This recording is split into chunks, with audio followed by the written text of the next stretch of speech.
여기는 1호선 관악역 2번 출구입니다. 여기를 지난주부터 벌써 3번째 왔어요. 지난주에 토요일 일요일날 관악산에서 맨발 걷기 하려고 왔는데, 이 촬영하고 나서 그 SD 카드가 다 깨져 버렸어요. 이상한 일이에요 이게. 그 지난주 토요일날 촬영을 다 했는데 SD 카드가 이렇게 인식 불능이더라고요. 그래가지고 그 다음날 이제 일요일날 SD 카드 사가지고 다이소 가가지고 SD 카드 그 32기가 짜리 밖에 없어가지고 그 두 개를 사가지고,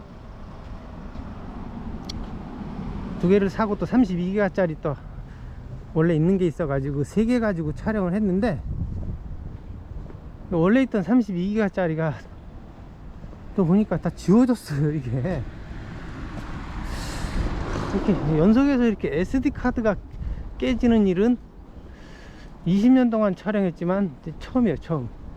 어떻게 연이어서. 그래가지고 오늘은 64기가 짜리 두 개를 사가지고 촬영을 합니다. SD 카드 엄청 지금 많이 늘었어요. 지금 쓸데없이. 이건 32기가 짜리 64기가 짜리는 사실 별 쓸모가 없는데, 지난 겨울에 1월달인가 눈 덮인 관악산에서 맨발 걷기 했는데, 그때는 서울대 정문에서 이쪽 안양 쪽으로 했고, 오늘은 반대로 하려고요. 오늘은 안양 유원지 쪽에서 서울대 쪽으로 맨발 걷기 하려고 합니다. 지난번에 여의도 윤중로 갔을 때 카이로스의 시간에 대해서 얘기했는데, 이거를 히라보 사전에서 찾아보니까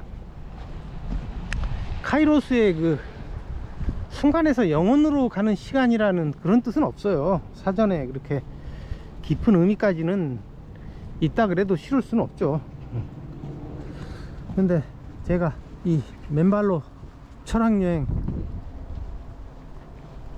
채널에서 이렇게 맨발 걷기 하면서 제가 그런 시간을 발견했어요. 작년 여름에 남한산성에 갔을 때, 그때 왠지 그 시간이 소중하다는 막연한 느낌이 들었는데, 근데 이제 전에 그 북한산성에서 토마스 민쩌가 참수형 당할 때 그 순간을 생각해 보니까 그 토마스 민쩌의 죽음과 같이 그런 질적인 시간이, 질적으로 가치 있는 시간이 분명히 있고, 카이로스가 거기에 가장 가까운 뜻을 지닌 말로 봐요. 사실 생각해보면 누구나 그런 시간이 있어요. 대표적인 예로 이제 첫사랑의 아련한 기억이라든지, 채였을 때 하늘이 무너진 듯이 텅 빈 날들, 전 시간에 얘기했던 그 위르겐 몰트만, 이 사람도 사랑이 영생과 부활로 이어진다고 얘기해요. 몰트만이 현대에 와가지고 가장 최고의 신학자로 꼽히는 사람인데, 이분이 그 우리나라 그 민중신학을 전개한 안병무 박사님의 영향도 많이 받았다 그래요. 몰트만의 아내가 이제 2015년에 죽었는데, 그 후에 이제 몰트만이 그 아내의 죽음을 겪은 것을, 그 경험을 바탕으로 해가지고 나는 영생을 믿는다라는 책을 냈어요. 이 책에서 보면 몰트만이 생명을 그 원천으로부터 살아있게 만들고, 생명에 대한 기쁨의 불꽃을 일으키는 것은 사랑이다. 사랑하고 체험한 생명에 대한 기쁨으로부터 우리는 생명의 충만에 대해 질문하게 되며 이를 우리는 영원한 생명이라고 부른다라고 썼어요.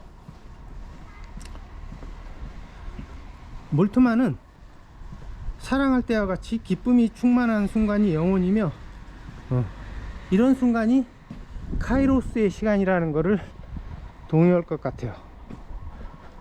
예수도 이런 의미에서 사랑을 말했을 것 같아요. 예수가 말하는 부활과 영생은 절대 물리적인 의미가 아니라 몰트만이 경험한 그런 기쁨이 충만한 사랑에서 오는 부활과 영생일 것 같아요. 예수의 사랑도 이 카이로스의 시간을 말하는 것 같습니다. 이런 카이로스의 시간의 그 전형적인 예로 떠오르는 게 그 어네스트 헤밍웨이의 그 무기여 잘 있거라 영화를 옛날에 본 적이 있는데, 이게 오래된 영화죠. 이게 1943년에 나온 영화인데, 여기서 나오는 마지막 장면이 전형적인 카이로스의 시간이 아닐까.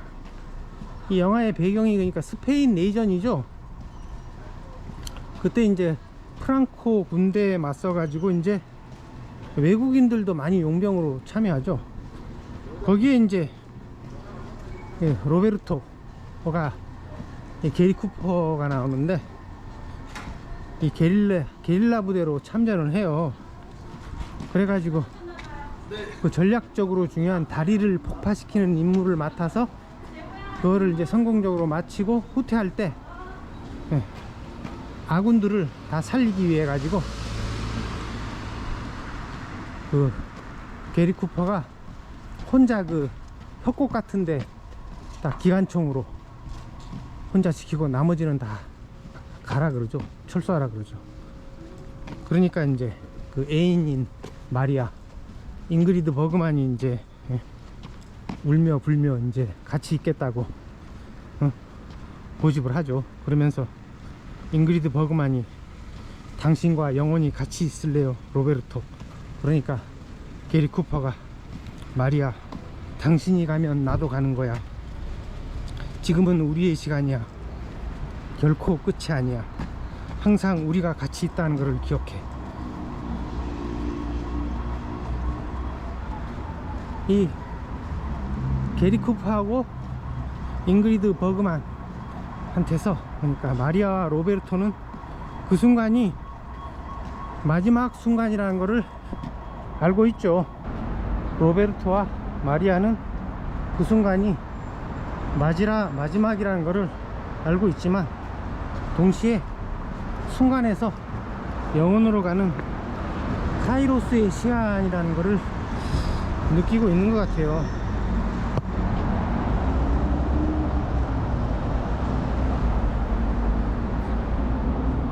로베르토는 자신이 마지막 순간이지만 마리아와 프랑코 군대의 독재에 맞서는 공화파에게는 축복이라는 것을 알고 있죠.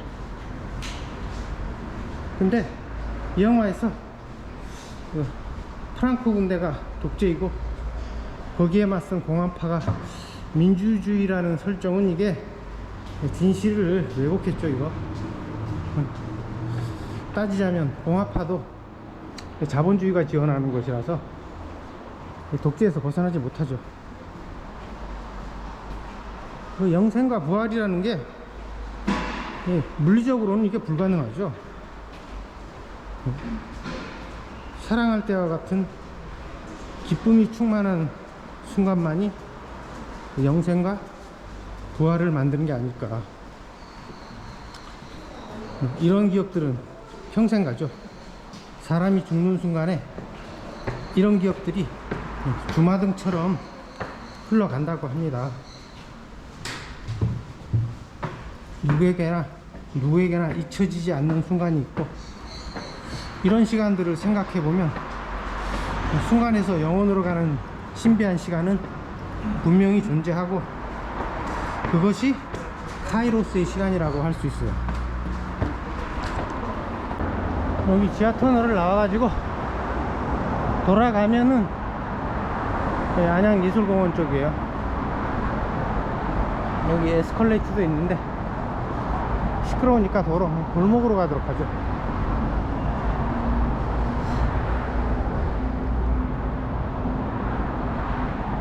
인간은 세계이고 이 세계들 간에 소통은 못하지만 사랑은 가능하다고 봐요. 사랑도 소통하진 않죠. 대부분 보면 거의 뭐 열의 9은 일방적이고, 그러나 이 사랑만이 이 소통하지 않는 세계들 간에 이어주는 끈이 되지 않을까, 저는 그렇게 생각합니다. 요즘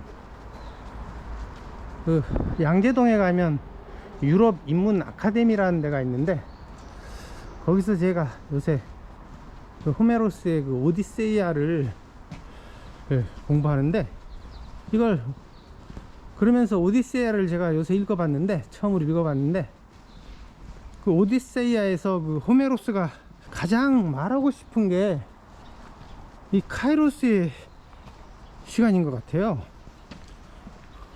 오디세이아는 단순히 한 남자가 역마살에 떠돌아다니거나 모험담이나 이 신화가 아니에요. 이게 인간이란 무엇인가에 대한 가장 근본적인 물음을 묻고 있는 게 아닌가. 오디세이아가 이렇게 항해 중에 그 키르케하고 칼립소라는 그 여신한테 붙잡혀 있죠. 그러면서 키르케하고 칼립소가 둘이서 섬에서 영원히 행복하게 살자고 이렇게 유혹을 하는데, 오디세이아는 결국 거절하고 그 저승에 가가지고 메인의 연자 테이레시아스가 오디세이아가 고향인 이타케로 돌아가서도 오래 못 살고 죽을 것이라고 예언을 해도 기어이 이타케로 돌아가죠. 오디세이아는 아무리 천국에서 행복하게 영생한다고 해도 그런 고립된 세계에서, 고립된 변화가 없는 세계에서 신이 되길 거부하고 고난과 고통이 가득한 인간 세계를 선택해요. 왜냐하면 그것이 하늘이 내린 그의 소명으로 느끼지 않았을까. 혼자 천국에서 행복하게 살기보다는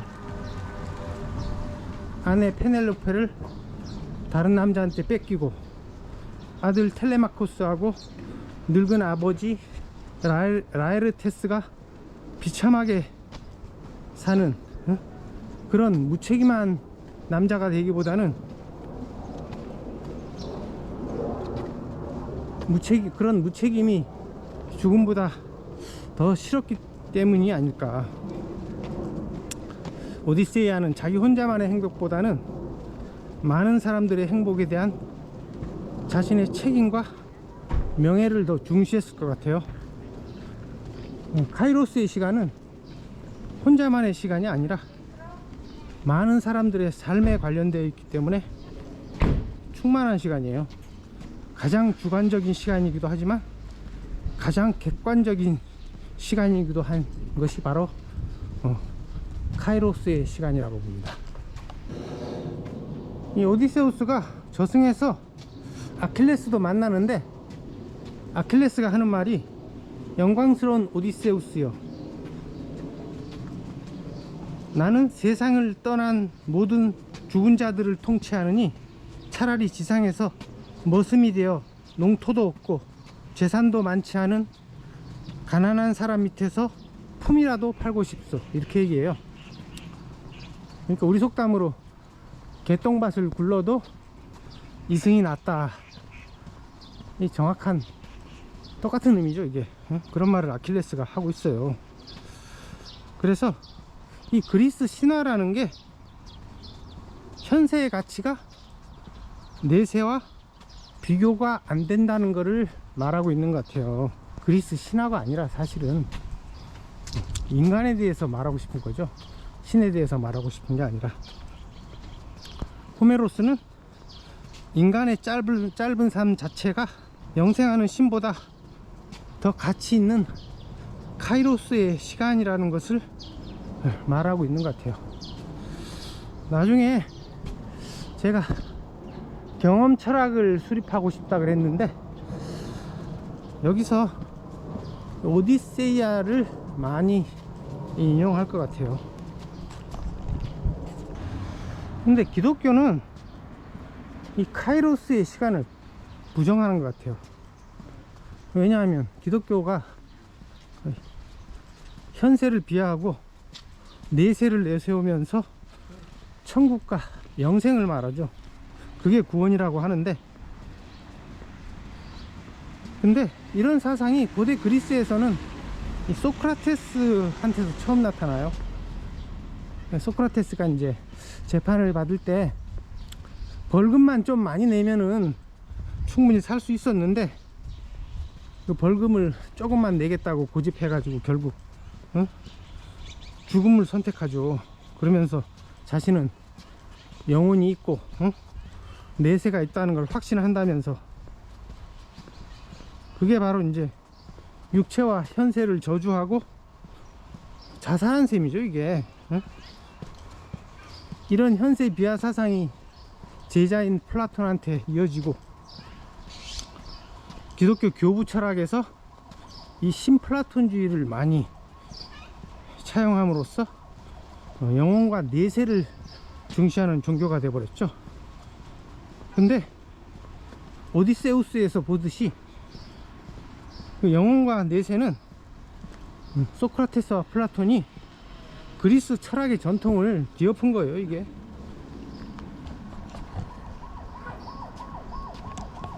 기독교는 소크라테스와 플라톤을 이용해 가지고 사기를 친 걸로 봐요.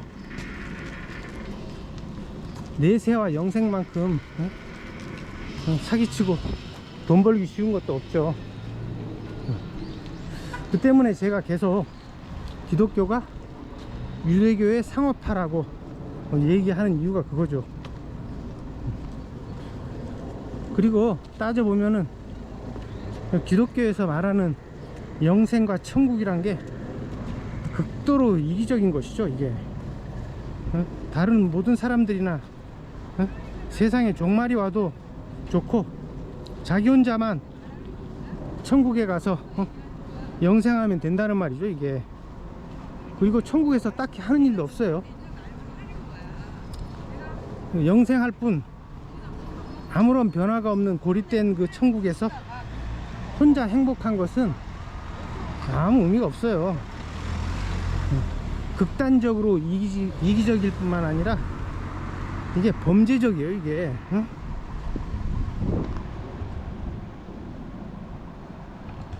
영생이니 천국이니 말하는 것부터 사기치기 위한 상투적인 수법이죠 이게. 여기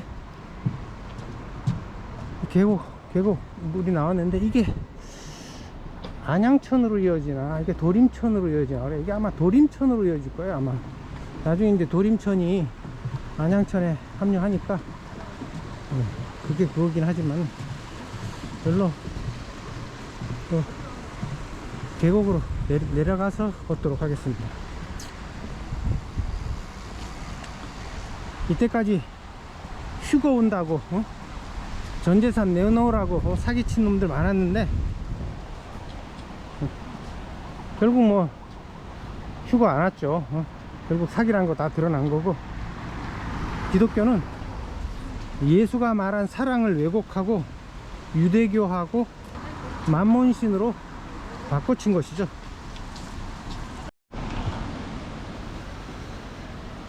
우리가 일상적으로 지나치는 시간과 공간이라는 게 물리적으로 따지면 거의 무의미해 보이죠.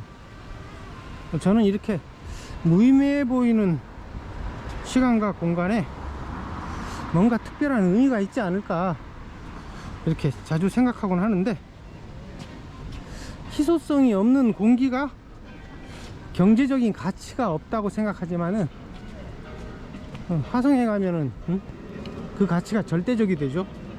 그런 것처럼 시간과 공간도 무한하기 때문에 가치가 없다고 생각하는 것이 아닐까. 근데 이제 죽음이 가까우면 시간 공간 가치가 무한히 또 올라가죠. 이 모든 시간과 공간이 자세히 따지고 보면은 모든 인간들에게 매우 특별한 의미를 가질 수 있다고 봐요. 그때가 언제냐 하면은 누구나 하늘이 내린 그의 소명을 깨닫고, 하늘이 내린 그의 소명을 깨닫는 시간과 공간이 개인적인 시공간이 아니라 모두에게 의미 있는 시공간이 되죠. 그게 바로 카이로스의 시간이고 우로보로스의 공간이 된다고 봅니다.